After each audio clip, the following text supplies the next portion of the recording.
bendiga en esta noche. Os saludo a todos en el nombre de Jesús. Amén.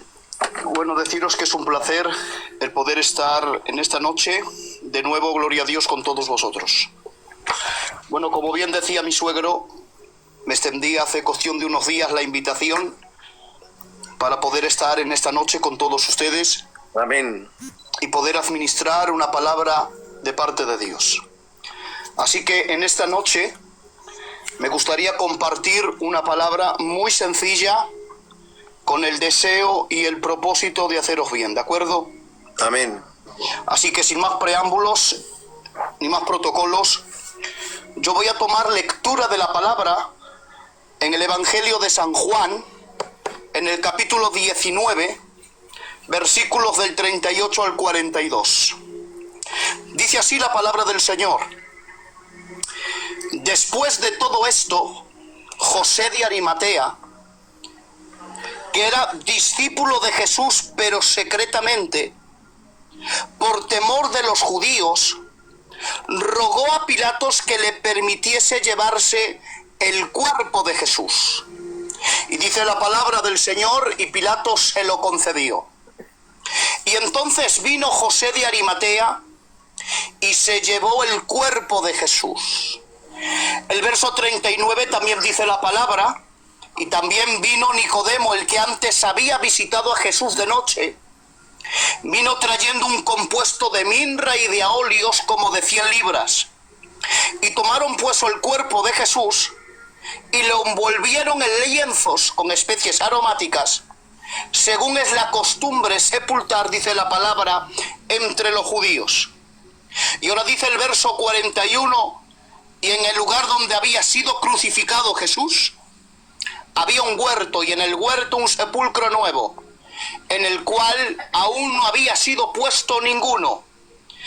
Y cierro la lectura de la palabra con el verso 42, donde dice: allí pues, por causa de la preparación de la Pascua de los judíos, y porque aquel sepulcro estaba cerca, pusieron a Jesús. Que Dios añada bendición a la lectura de la palabra. Amén. Amén. Yo, antes de entrar en el tema de la palabra, a mí me se hace muy necesario el poder leeros lo que dice el Evangelio de San Mateo en el capítulo 27 y versículo 60.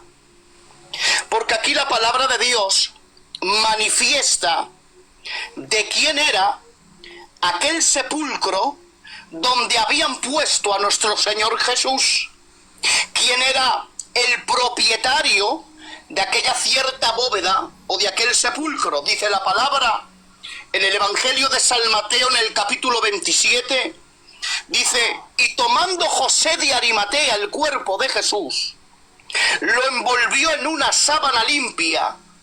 Y ahora dice el versículo 60, y lo puso en su sepulcro nuevo que había labrado él en la peña. Como vemos en la palabra, el apóstol Mateo manifiesta en su evangelio que el propietario, el dueño de tal sepulcro donde habían enterrado el cuerpo muerto de Jesús, era propiedad de José de Arimatea. A modo de introducción, yo voy a deciros que aquel que tenía todo en el cielo, donde el profeta Isaías en el capítulo 66 dice que el cielo es su trono y la tierra es la estrada de sus pies, donde el libro de los Salmos manifiesta y dice que él establece sus aposentos sobre las aguas y que toma las nubes como carrozas y que él anda sobre las alas del viento, que hace que los vientos sean sus mensajeros y las flamas de fuego que sean sus ministros.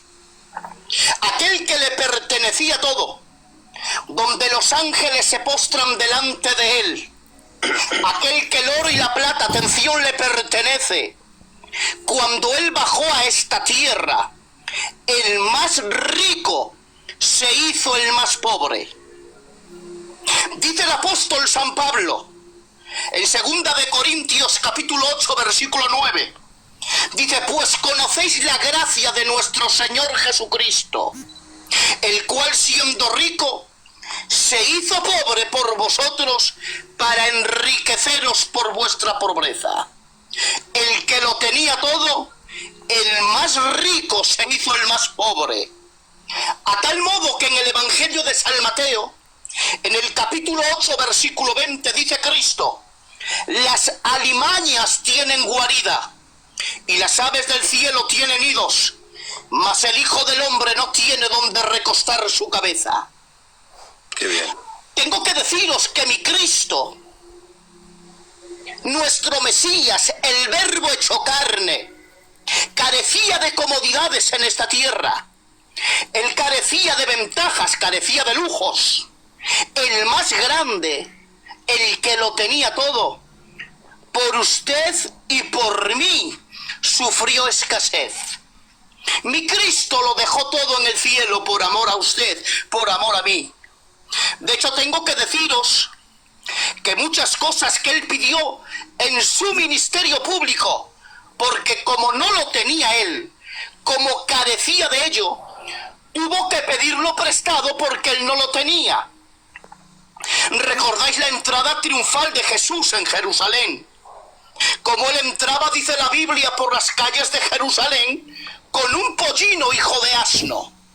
Cristo le dice a los discípulos: id a la aldea que está enfrente de vosotros y desatad el asna y traédmela. Y si alguien os preguntare el por qué la desatáis, decidle que el Señor lo necesita y que luego lo devolverá. Que el Señor lo necesita, pero que luego más tarde lo devolverá. Esto a mí, hermanos, me rompía. Porque Cristo, Jesús, aun en su pobreza, no se quedó con nada, gloria a Dios, que no fuese de él.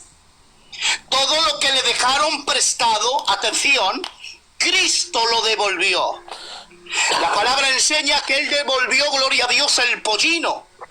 Pero no solo devolvió el pollino, sino que el día de su nacimiento, no habiendo lugar para ellos, para José y María en el mesón, tuvieron que meterse en un pesebre, en un sucoc, en un pesebre que no era de ellos.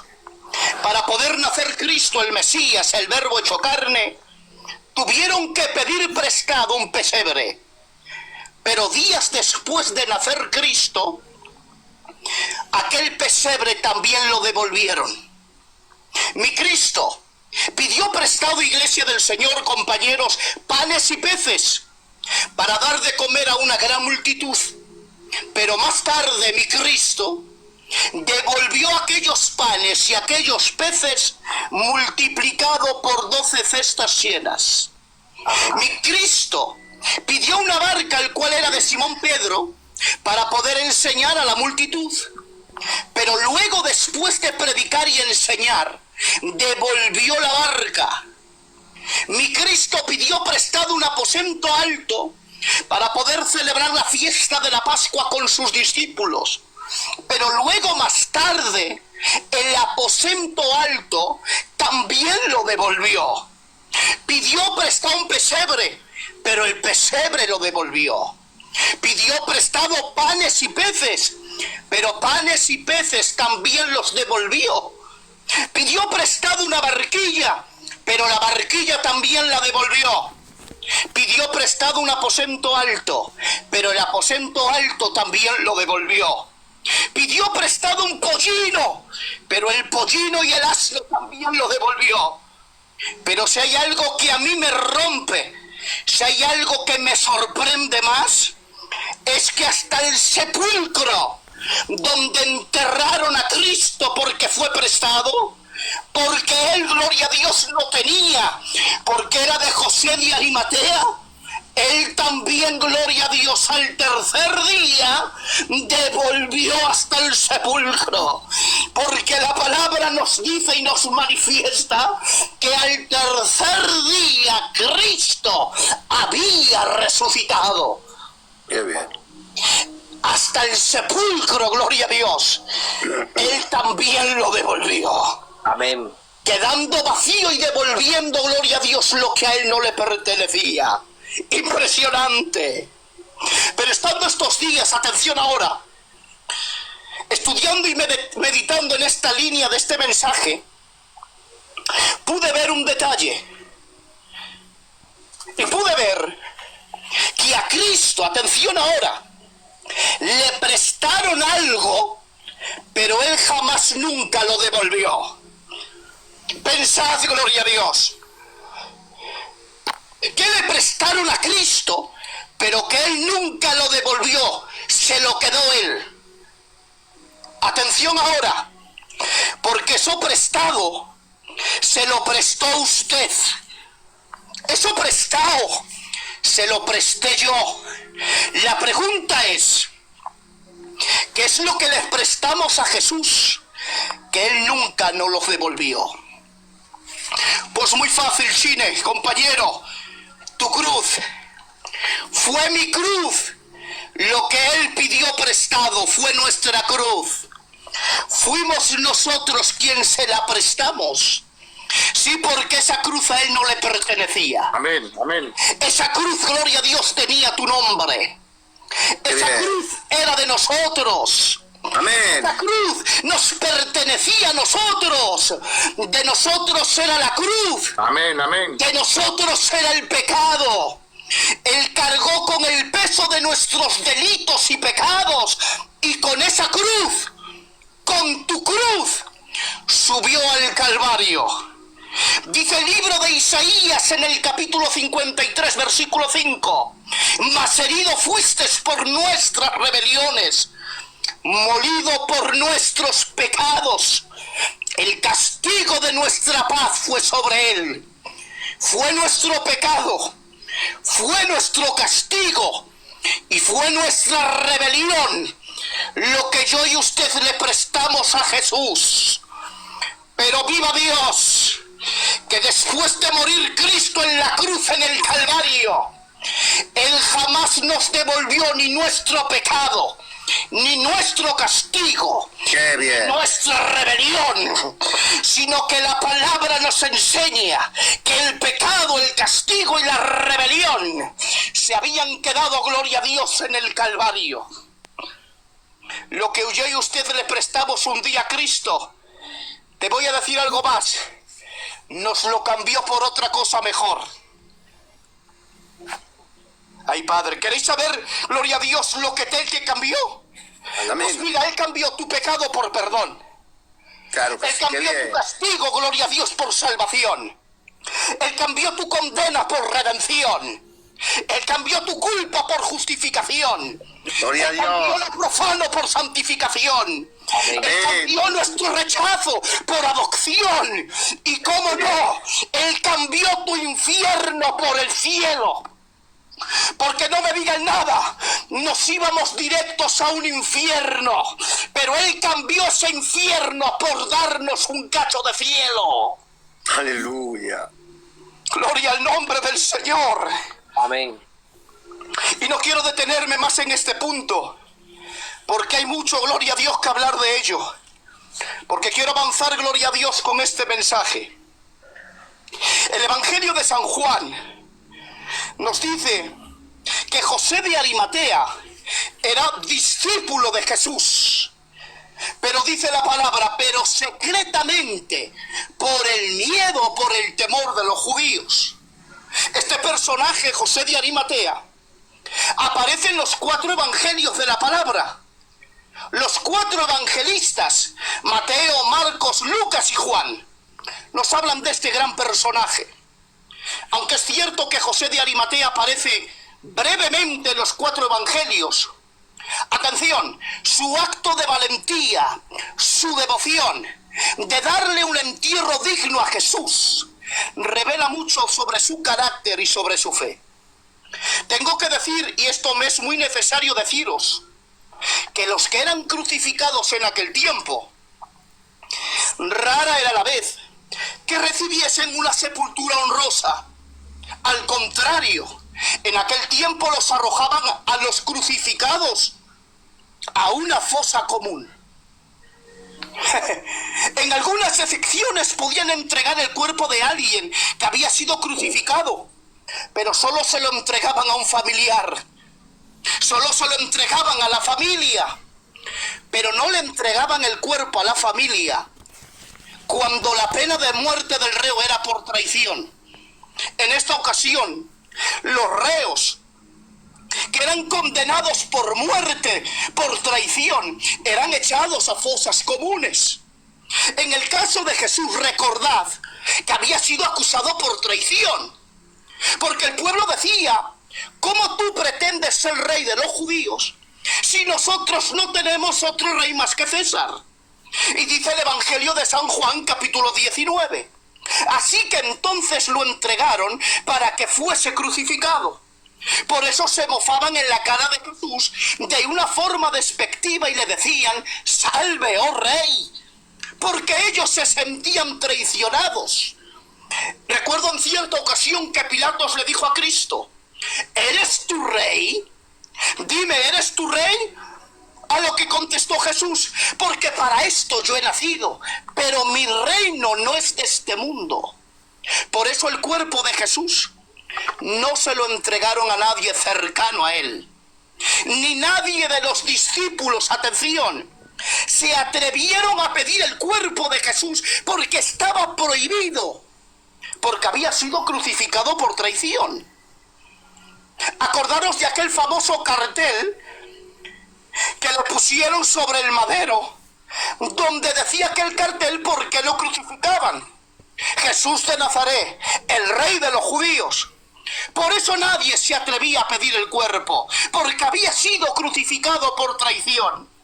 Pero es en este momento, señores, cuando solo la influencia de un destacado ciudadano, solo la influencia de un hombre adinerado como lo era José de Arimatea, solo la influencia de alguien que era parte de la asamblea del Sanedrín, podría tener alguna mediación o alguna cercanía a Pilatos para pedir el cuerpo de Jesús. Y es aquí donde nadie aparece en el escenario: ni Juan, ni Mateo, ni Santiago, ni Pedro, ni ninguno de los apóstoles aparecieron para reclamar el cuerpo de Cristo. Pero es aquí donde aparece José de Arimatea. Este personaje salta al escenario pidiendo a que se le entregue el cuerpo de Jesús. José de Arimatea pide bajar de la cruz a Jesús para darle un entierro digno. Y esto a mí me llama la atención, porque el evangelista Juan, atención ahora, manifestaba en el encabezamiento de la historia que José de Arimatea era discípulo de Jesús en lo secreto, por temor de los judíos.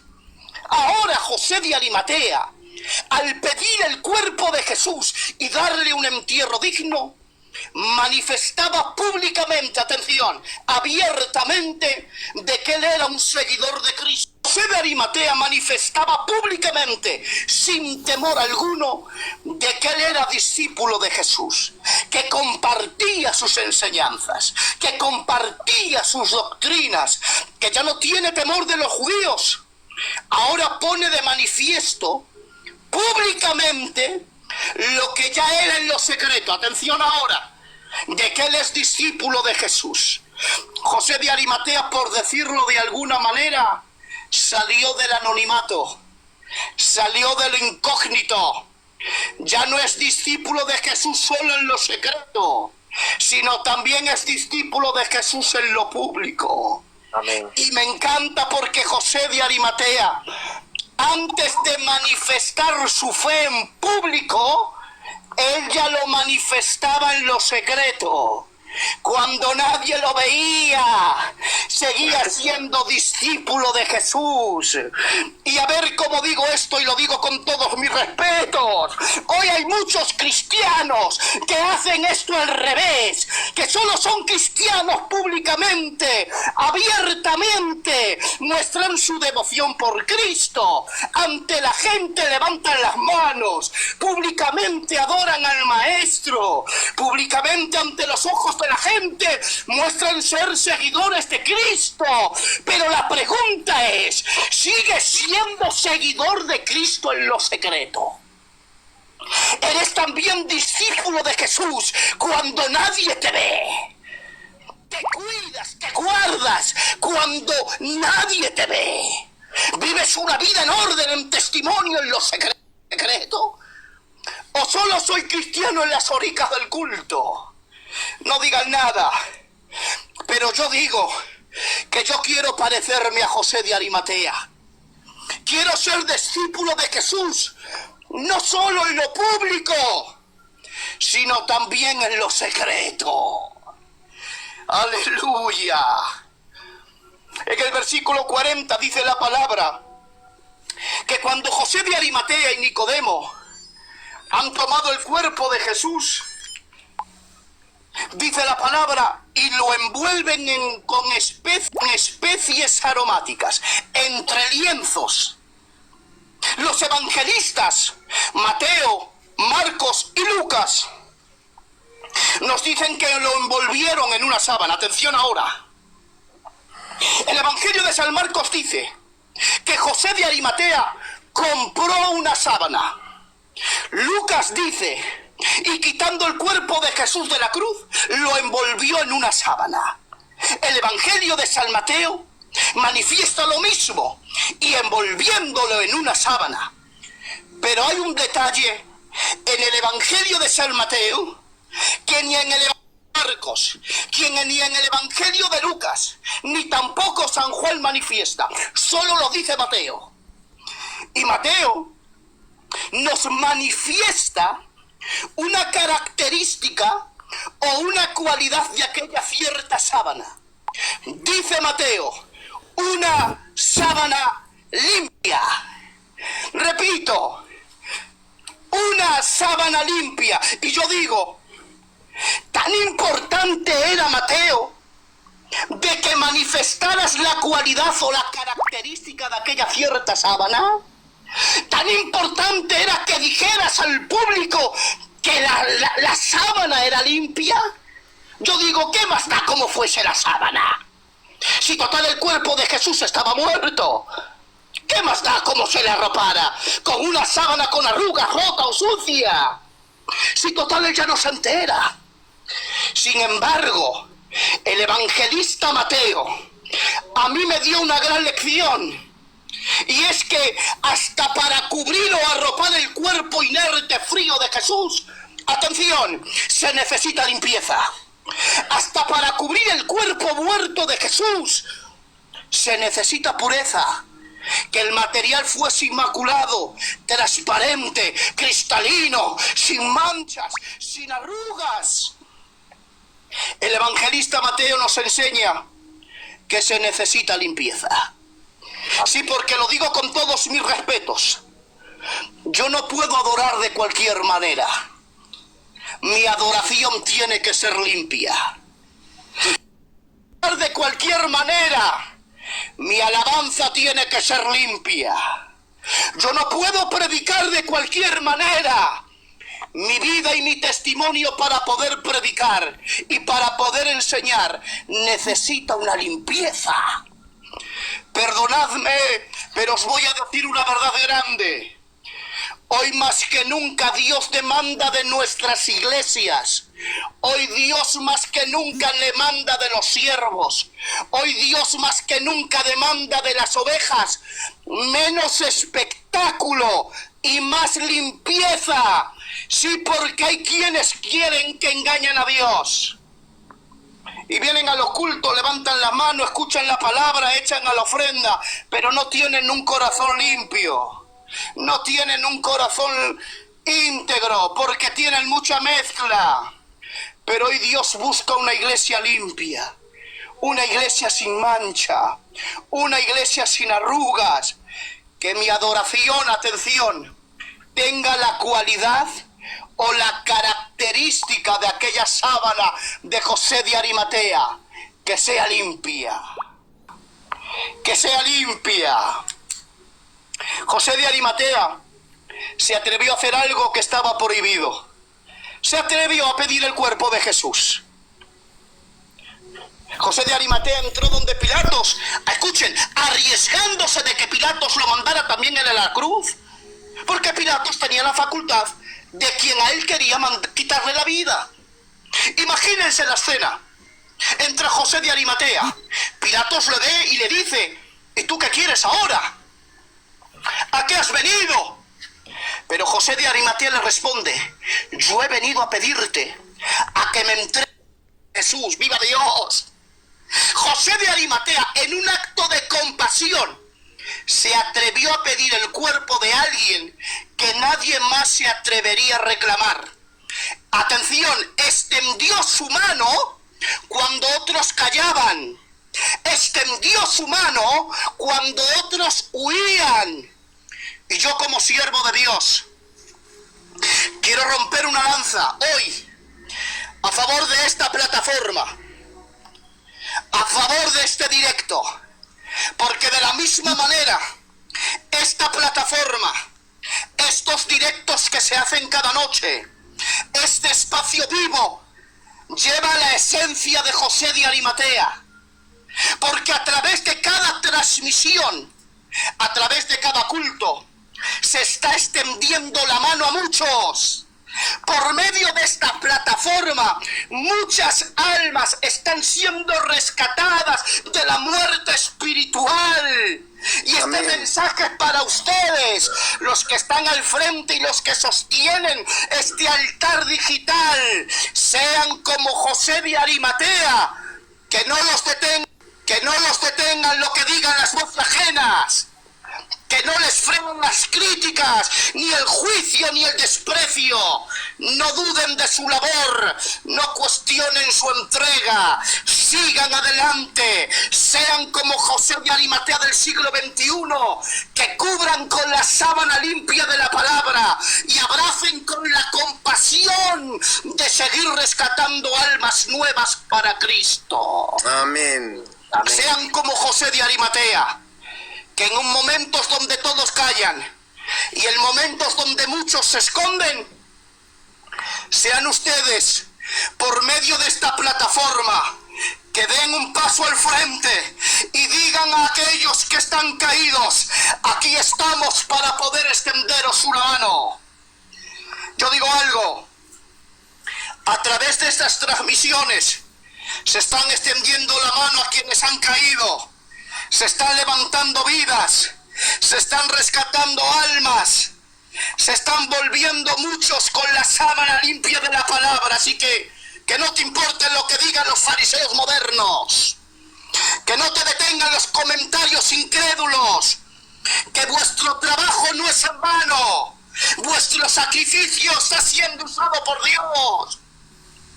Porque quizás estás ayudando a enterrar la vergüenza del pasado de muchos y los estáis preparando para el camino de la resurrección de Cristo. Así que sigan hacia adelante, gloria a Dios. Gloria a Dios. Cierro ya con este último detalle para no serles canse. José de Arimatea se presenta donde Pilatos con aquella cierta sábana limpia, envuelve a Jesús y lo mete dentro de aquel sepulcro que era suyo. Miren, cuando los apóstoles recibieron la noticia, por medio de aquellas dos mujeres, de que Cristo había resucitado, Pedro y Juan salen corriendo hacia el sepulcro y vieron de que el cuerpo del maestro no estaba. Era cierto, Cristo había resucitado.